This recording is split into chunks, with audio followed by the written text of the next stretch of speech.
Morning, everyone, and welcome to What's Up Wednesday. Joining me this morning again, Hayden from Foundation Fund Managers. Hayden, thank you very much for the time today.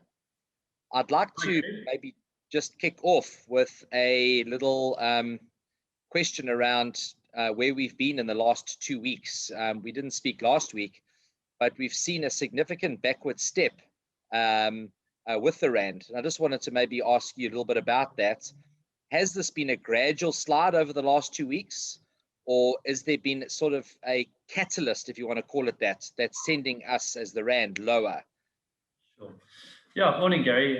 Good to chat. And yeah, it's been 2 weeks since we've caught up. Thanks entirely to the public holiday last Wednesday. So I hope you guys had a good day off. And it's probably a good thing that we didn't speak last Wednesday, because it was as dull as dishwater in the currency market. The Rand had made impressive gains, thanks largely to dollar weakness, but we had started to drift sideways, and we were sitting around the 1360, 1370 mark for quite some time. And I do my little Rand report every morning, and it became quite difficult to come up with what to write, because literally nothing was happening.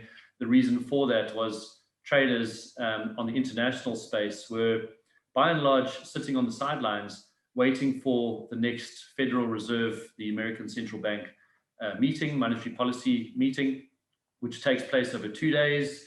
This month it was the 15th and the 16th of June, so Tuesday, Wednesday last week, with the actual outcomes, the press conference happening on Wednesday night, our time. The Fed, up until this point, and I'm talking about quite a few months in the rearview mirror, had been very cohesive and very, what is termed dovish, so almost nervous to make any commitments around changes to monetary policy in the States. They continually cite their labor market, which is needing to recover, and their economic recovery, which excuse me, is underway to a certain degree, but that has a long way to go to get back to pre-pandemic levels. So to a man, they were almost saying, don't worry, Mr. Market, nothing's going to change. This is just another step in the road. That wasn't the case on Wednesday. In fact, when previously Jerome Powell, the head of the Federal Reserve, had told the market that they're not even thinking about changing monetary policy, he came out himself saying, we can now see this as the meeting where they are starting to talk about talking about. So again, quite fluffy language, but at the end of the day, a definite change in attitude. And more telling than that, the Fed has got what's called a dot plot. It's all of the voting members having a sort of predictive look in terms of when interest rate hikes are going to come through from the Fed. In the March meeting, the dot plot suggested the first interest rate hike in the US was going to be 2024, so very far in the future. That changed in the June meeting, the majority of Fed members now predicting 2 interest rate hikes in 2023. Still seems quite far away, but it's quite a big shift in terms of Fed policy. And that really caught the market by surprise. The dollar immediately shot north against all of its peers. And of course, the Rand took a bath. So we went from, call it 1360, 1370 to 1410 on the Thursday, the 17th of June. And then up to 1440 on Friday, the 18th. So we've come down to like the 1428-ish mark, I think this morning it was.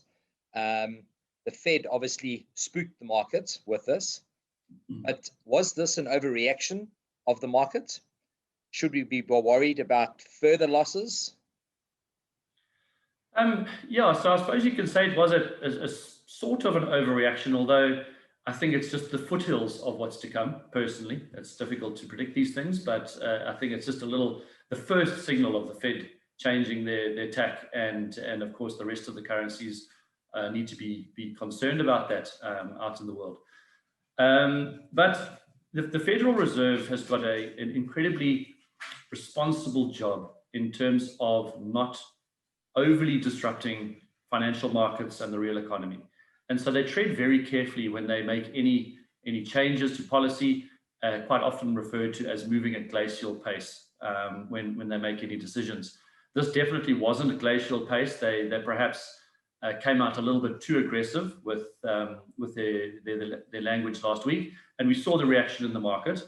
And the different news channels and news feeds that I read, all the analysts were saying, okay, market reacted. We can now almost expect the Fed to do some sort of damage control and come out and try and pour cold water on what they were saying last week. And we saw exactly that yesterday.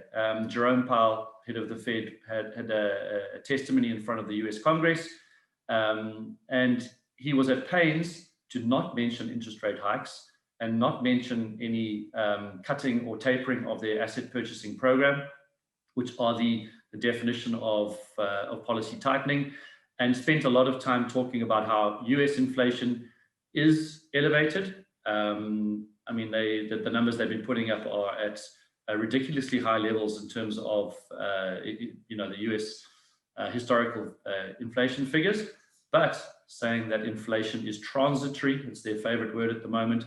It's going to spike because the base effects last year were incredibly low, and there's been a supply bottleneck in various sectors, and that inflation will come back down, and that the Fed, most importantly, is not going to be bullied into changing their policy too aggressively just because of a transitory spike in inflation. So we saw Powell and his other Fed members saying something similar, just trying to walk back what happened last week. Rand coming back down to 14.22. Unfortunately, we've got one or two things going on locally, which hasn't helped our full recovery, but at least we're off the highs or the lows, whichever way you want to look at it, over the last couple of days. So Hayden, obviously the US monetary policy is a big driver with dollar movement, which in turn impacts on the Rand. But do we have any tools at our disposal that can help cushion the blow? We definitely do. And we know the financial world anyway, is shifting into this interesting space now where central banks around the world are moving away from their coordinated accommodative stance, where they're trying to promote or revive their local economies, and that included huge stimulus programs and cutting interest rates. That happened around the world during the peak of the COVID pandemic and the economic fallout after that.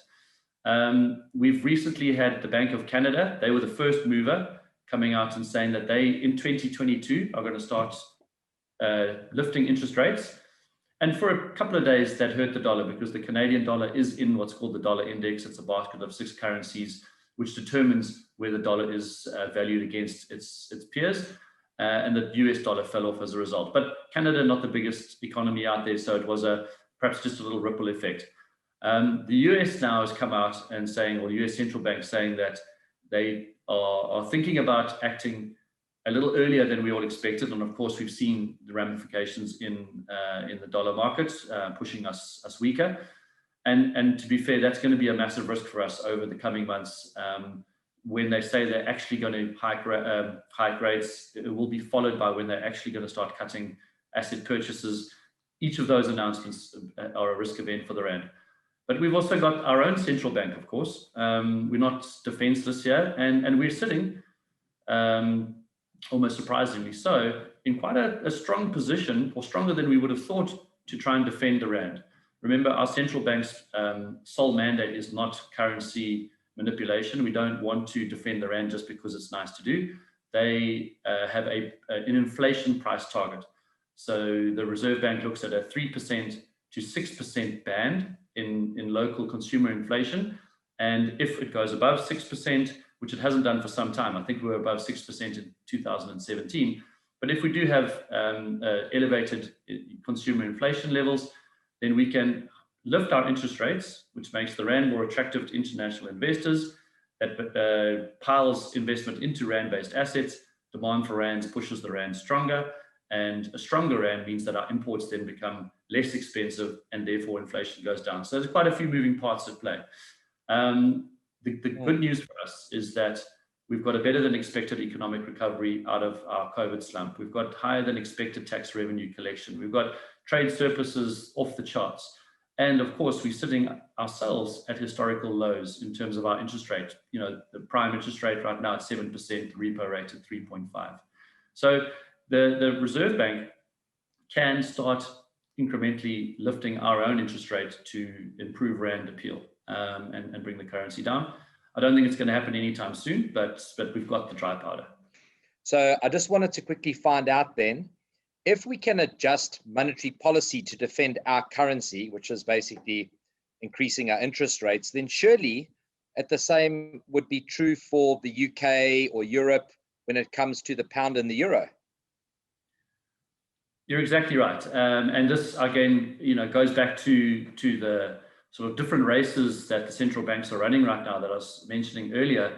And each central bank, just by nature, are incredibly, I don't want to say pessimistic, but they err on the side of caution when it comes to monetary policy tightening. They don't want to hike interest rates too soon or too quickly, which would have a negative effect on their own domestic businesses. Of course, they then having to pay a higher interest rates for any debt incurred over the last while.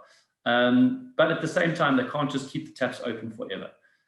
It looks to me, just based on what I've been reading in the market, it looks to me as though the UK is ahead of the EU in terms of their economic recovery. Their vaccination program has been hugely successful. They've had a minor setback recently with what's been called the Delta variant, or the Indian version of COVID, which is spreading in the UK. And so while they were supposed to fully emerge from lockdown just the other day, it's been extended for, I think, another 4 weeks. But at the end of the day, their economy is doing very well, all things considered. And it looks like the Bank of England might be the next mover in terms of tightening monetary policy. That's going to be pound positive. At the same time, the ECB, or European Central Bank, of course, monitoring the conditions across the European bloc. And at some point, they're going to do the same. So remember, the dollar is part of the dollar index, these 6 currencies that are all in one pot to measure dollar strength.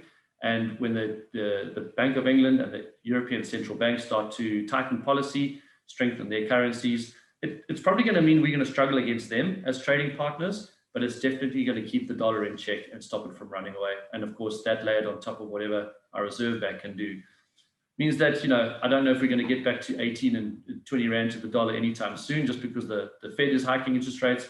But at least, you know, these forces will stop us from racing towards those levels. And who knows, I know 1450 to 1550 seems like a reasonable range. No, that's brilliant. Hayden, thank you so much for this morning. I look forward to chatting next week and see what develops from there. For those of you listening, Hayden is the CEO of Foundation Fund Managers, and they do foreign exchange as well as stockbroking locally and international. So Hayden, thanks very much. And I look forward to the chat next week. Good stuff, Gary. Have a good end to the week, and we'll chat next week. Wonderful. Thank you, Hayden.